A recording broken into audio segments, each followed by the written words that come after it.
Mungkin Anda sekarang ini kecewa. Ya, banyak orang yang kecewa. Saya sudah berbuat baik pada orang itu. Apa saja saya bantu. Tapi ternyata orang itu berbuat jahat, berkhianat. Sehingga ada pepatah mengatakan air susu dibalas dengan air tuba.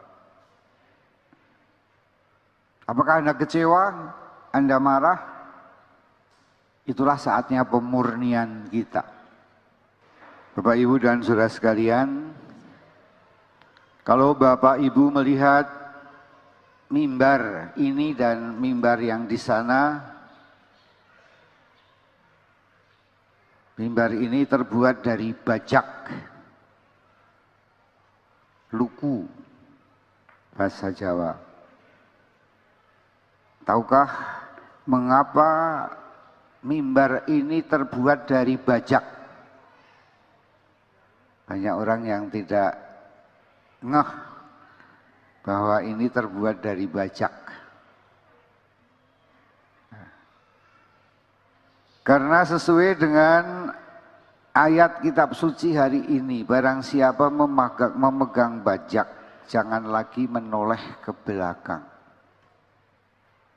Ya. Ini semua mau mengingatkan kita semua yang sudah mengikuti Yesus. Janganlah kita menoleh ke belakang. Jangan berdalih dan jangan ragu-ragu, tetapi bertekunlah.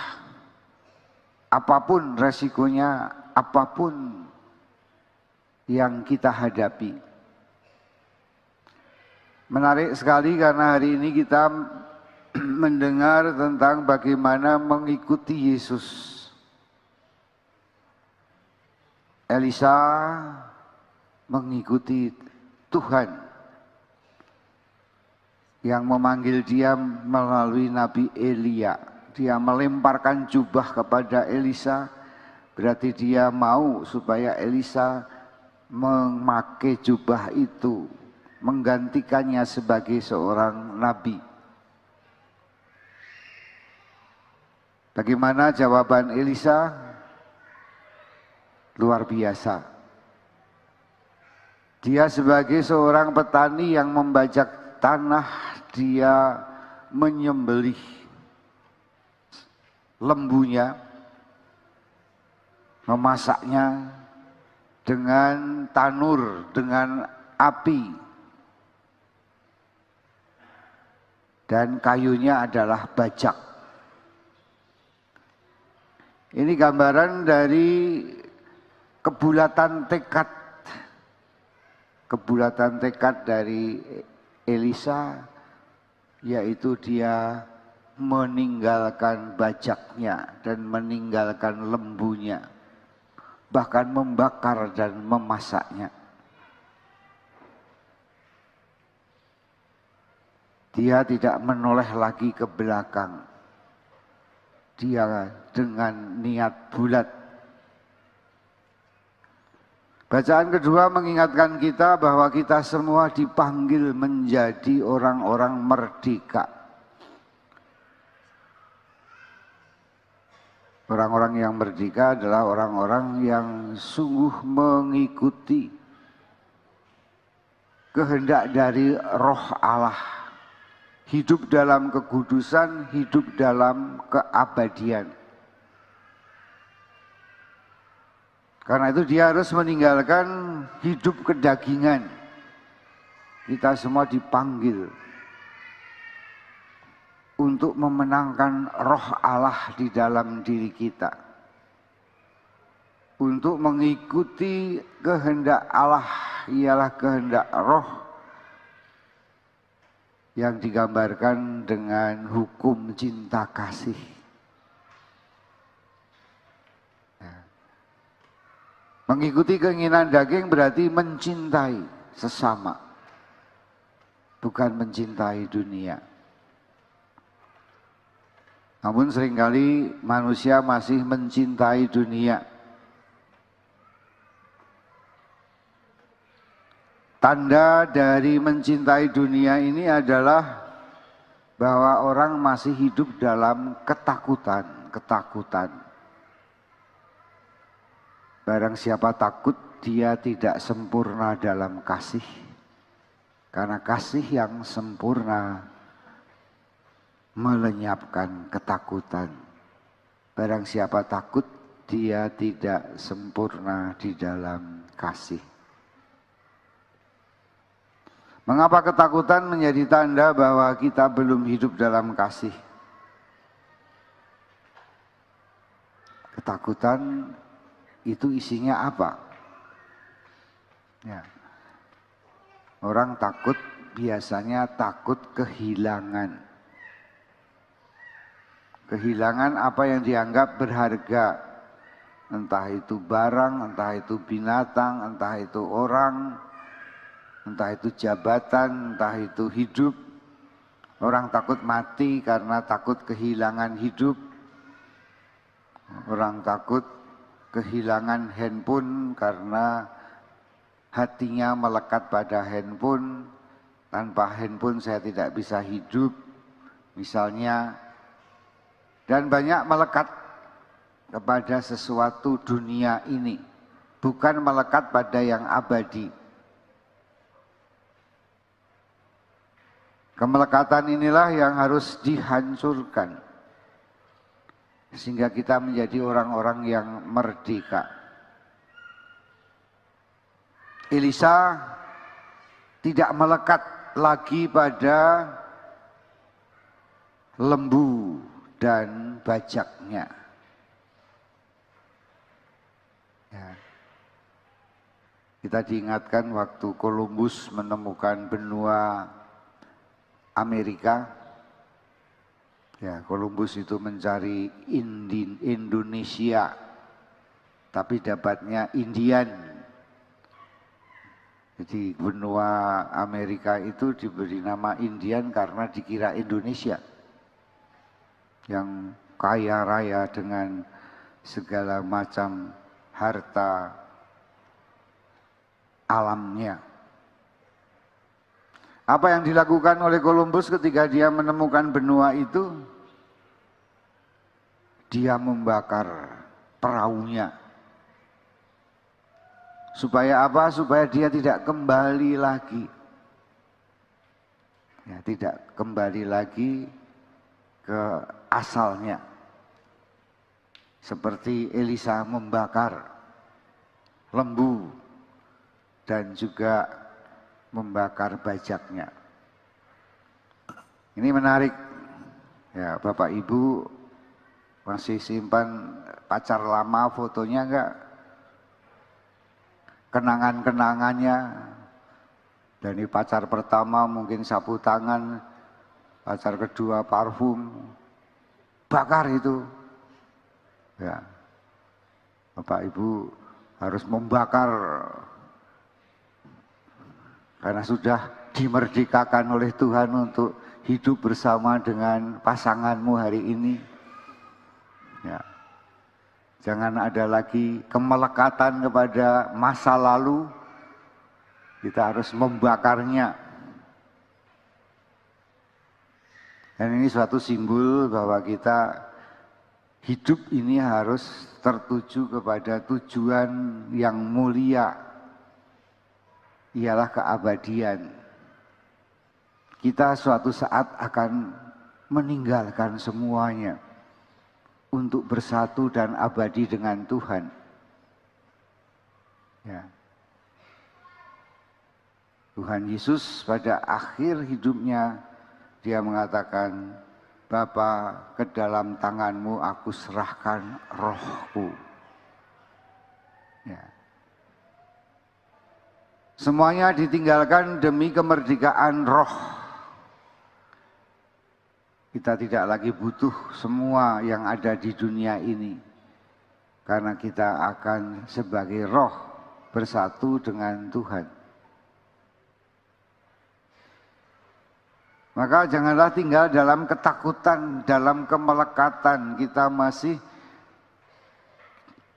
diperingatkan bahwa kita hanya takut satu, yaitu takut akan Tuhan. Kalau kamu takut dengan Tuhan, maka semua akan takut dengan kamu. Kenapa?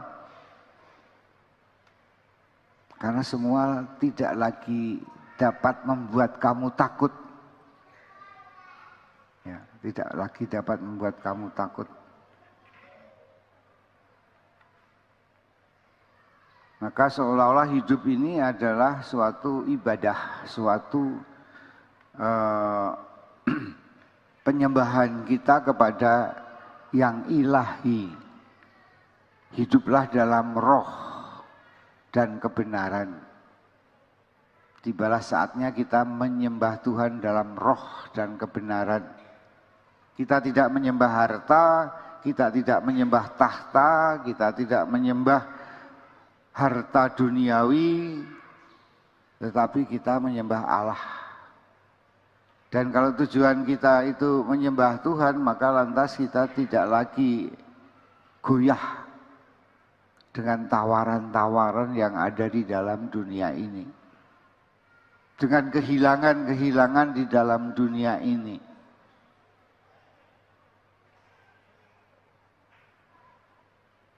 Hidup kita harus tertuju kepada Allah sendiri. Mungkin Anda sekarang ini kecewa. Ya, banyak orang yang kecewa. Saya sudah berbuat baik pada orang itu. Apa saja saya bantu. Tapi ternyata orang itu berbuat jahat, berkhianat. Sehingga ada pepatah mengatakan air susu dibalas dengan air tuba. Apakah Anda kecewa? Anda marah? Itulah saatnya pemurnian kita. Kalau kita berbuat baik pada orang dan orang itu mengecewakan, berarti perbuatan baik saya bukan untuk Tuhan, tapi pada orang itu. Kebaikan kita baru sampai pada orang itu, tapi belum sampai kepada Tuhan.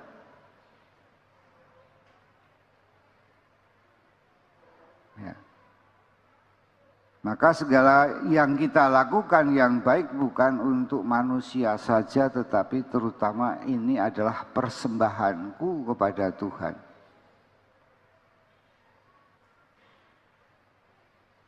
Kalau istri membuat kopi kepada suami bukan hanya ini berbuat baik pada suami, tetapi ini adalah persembahan juga untuk Tuhan. Sehingga kalau kopi itu tidak diminum oleh suami, ya jangan marah. Yang penting namaku sudah tercatat di surga. Inilah sumber kekuatan di dalam hidup kita, bahwa kita menuju hidup abadi. Semua adalah persembahan kita kepada Tuhan. Karena Tuhanlah yang terpenting di dalam hidup kita, itulah yang kita ikuti.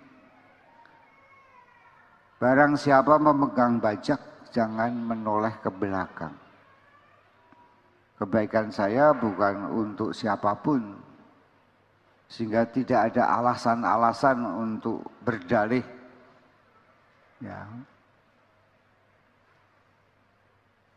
Yesus mengupamakan dirinya yang mulia, yang abadi adalah dengan bahwa serigala mempunyai liang dan burung mempunyai sarang.